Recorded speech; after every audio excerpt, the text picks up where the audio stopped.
Hello there, good morning. It's 8 o'clock. Welcome to Breakfast with Sally Nugent and John Kay. Our headlines for you today.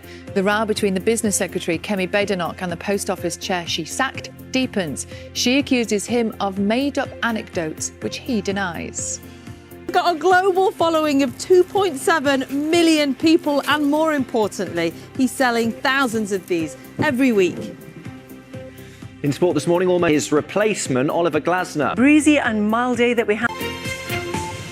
Morning all, Tuesday the 20th of February, and a row has deepened between the Business Secretary, Kemi Badenoch, and the former Post Office chair, Henry Staunton, after he claimed he'd been told to stall compensation payments to victims of the Horizon IT scandal. Ms Badenoch, who sacked Mr Staunton last month, said the claims were completely false. But last night he said he's standing by his statements. Aruna Iyengar has the very latest. It's another instalment in the Post Office drama, this time starring Henry Staunton, the recently sacked chairman, and Kemi Badenoch, the business secretary. Mr. Staunton, you told us. Here he was being questioned by MPs. He became chair of the Post Office only at the end of 2022, but was sacked by Ms Badenoch last month in the aftermath of the Horizon scandal. He's not going down without a fight. He says Ms Badenoch told him someone had to take the rap for the Post Office scandal.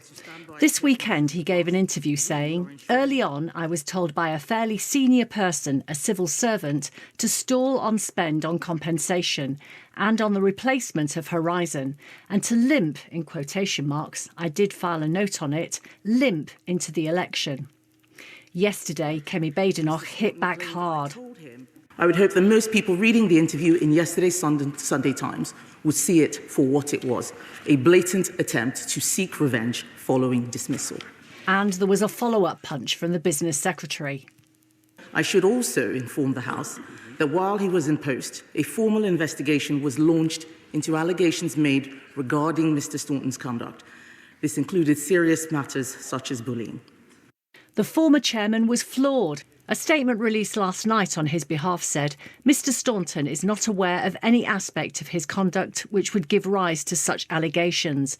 They were certainly not raised by the Secretary of State at any stage. Such behaviour would in any case be totally out of character.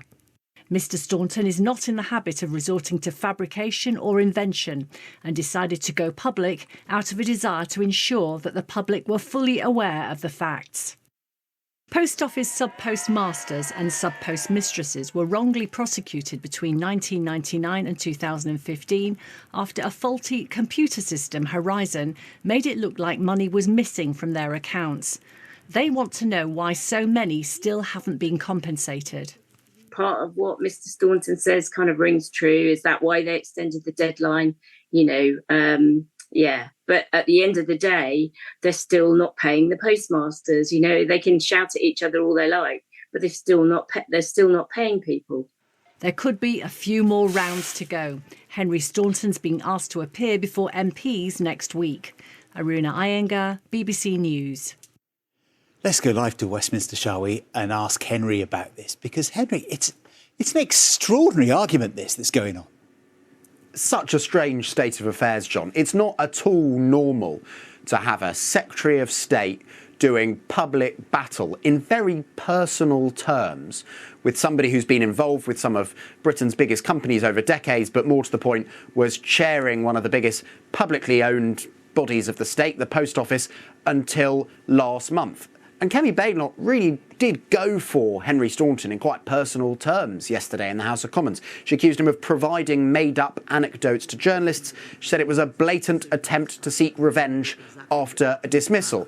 And that's what she would say. She would say, well, the reason that she's embroiled in this extraordinary public row is because, in her view, Henry Staunton made false allegations, both about her and the reasons that she sacked him, but also about the actions of her department, the Department for Business, in dealing with the sub-postmasters scandal. Now, we basically have two irreconcilable accounts. It's not one of those situations where you can see that they both might be coming at the same thing from slightly different perspectives. Only one of their versions can be correct. When might we get closer to the truth? Well, I think Henry Staunton will come under more pressure to offer more details to substantiate his claims when he appears before a select committee in Parliament next week. I think that's going to be a crucial moment. I think people will ask him who told him, he claims, to stall compensation payments. I think also the government is going to come under more pressure. Where is that exoneration legislation that it promised at the start of this year? Kemi Badenoch said yesterday it will come imminently. Henry, you told us yesterday morning this one would run and run, and it's running. 6 minutes past 8. Thank you very much indeed. Sally has more of today's news. In February, Jon and Sal.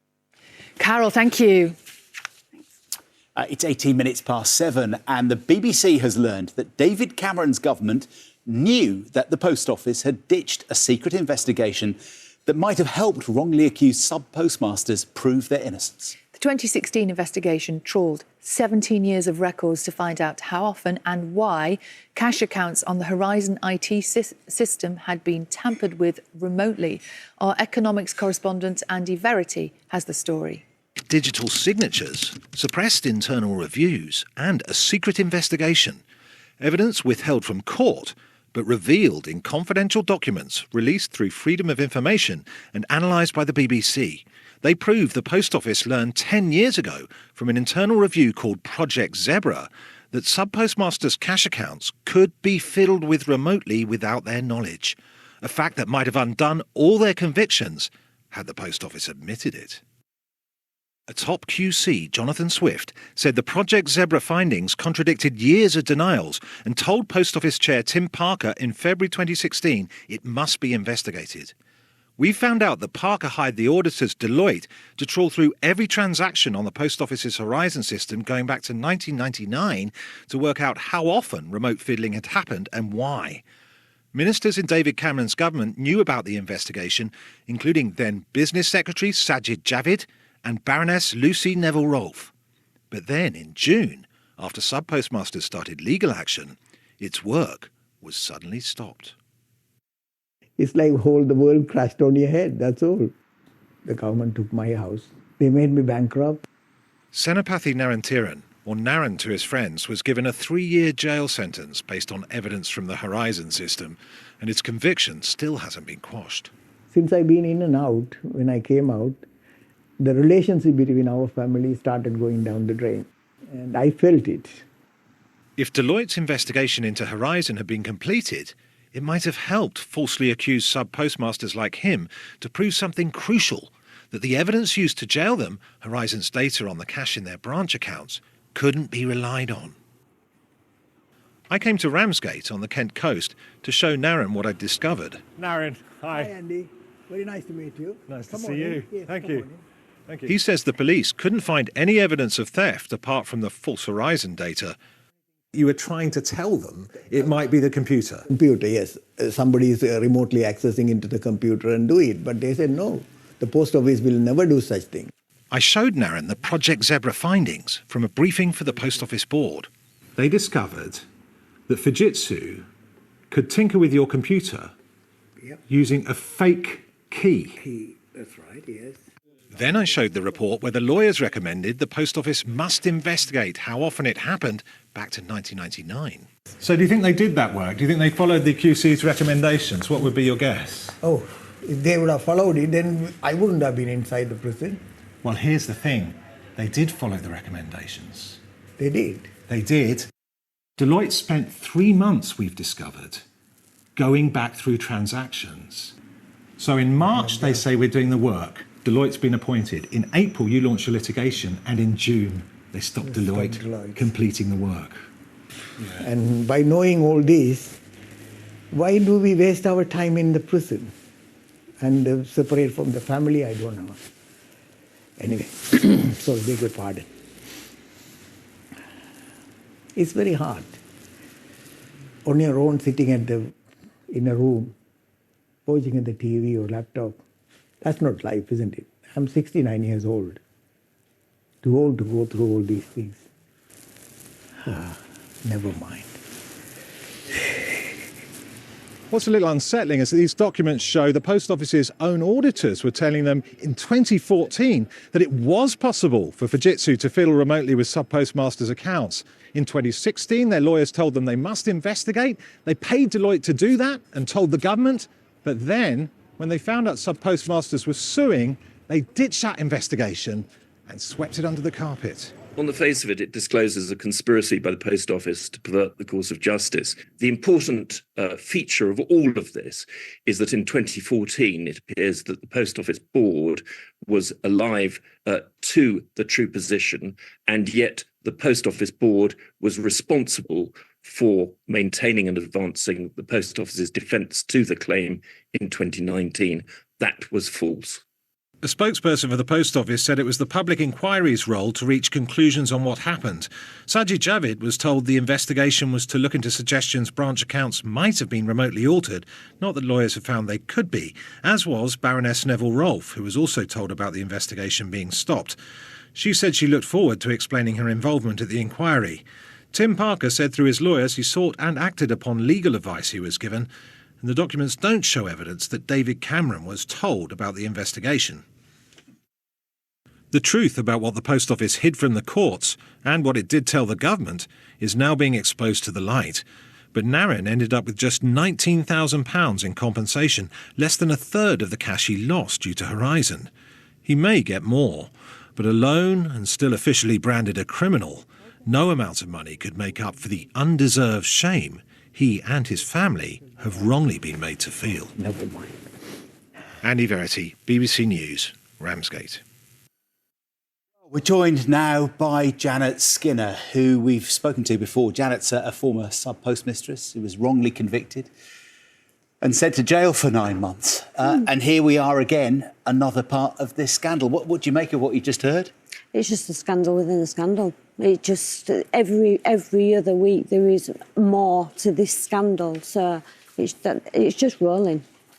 Surprised by the latest? Not really, no. And nothing surprises me anymore with this. And I think what they don't understand now is, because of all these freedom of information policies that you have, all of that information's out there anyway.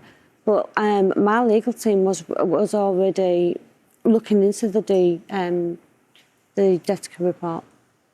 Right. So I mean, there's an inquiry obviously underway as well. That sits again next month. Do you feel, as someone who's been through it, who's jailed over this, that finally the details, the true details of this scandal are becoming public?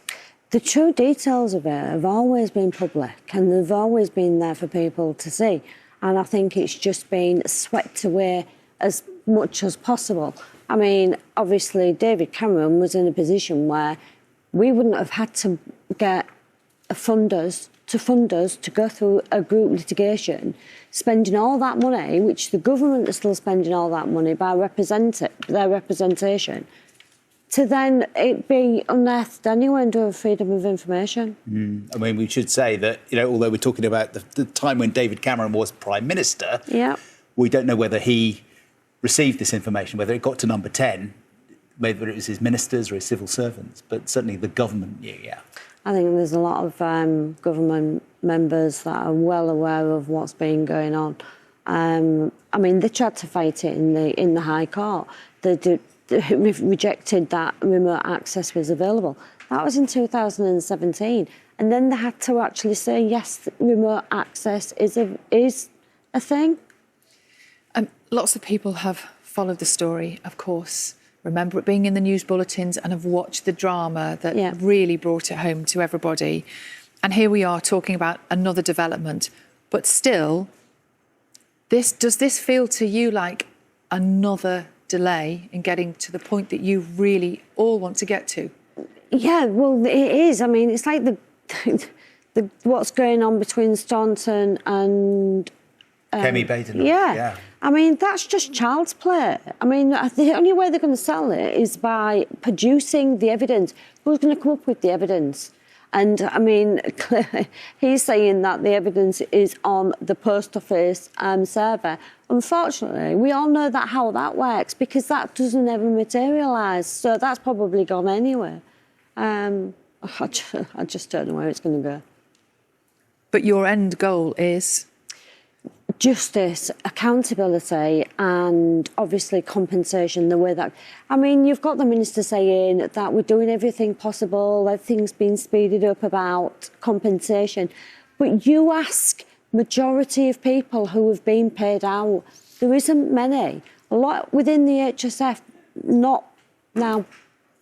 So when you hear Henry Staunton, the former chairman who lost his job, and Kemi Badenoch, the business secretary, having this very public slanging match about who said what and who wrote what and what was said in meetings and emails. And mirrors? What? It's what? Is it smoke and mirrors? I had other things that's going on behind it. And how does all that affect you as an individual, as a human being? Do you know what? It just infuriates me that they're just acting the way that they are. Why don't they just do the right thing and settle it? They need to settle it. They can't just keep pushing it away. And I think that's all they're doing. And banking on, we can't give him much information because of the inquiry, we're helping with the inquiry, we're doing this with the inquiry. Yeah, the post office paid themselves bonuses because of the inquiry. Janet, we've met a few times now over the last few months, and you've been in here with other sub-postmasters and postmistresses.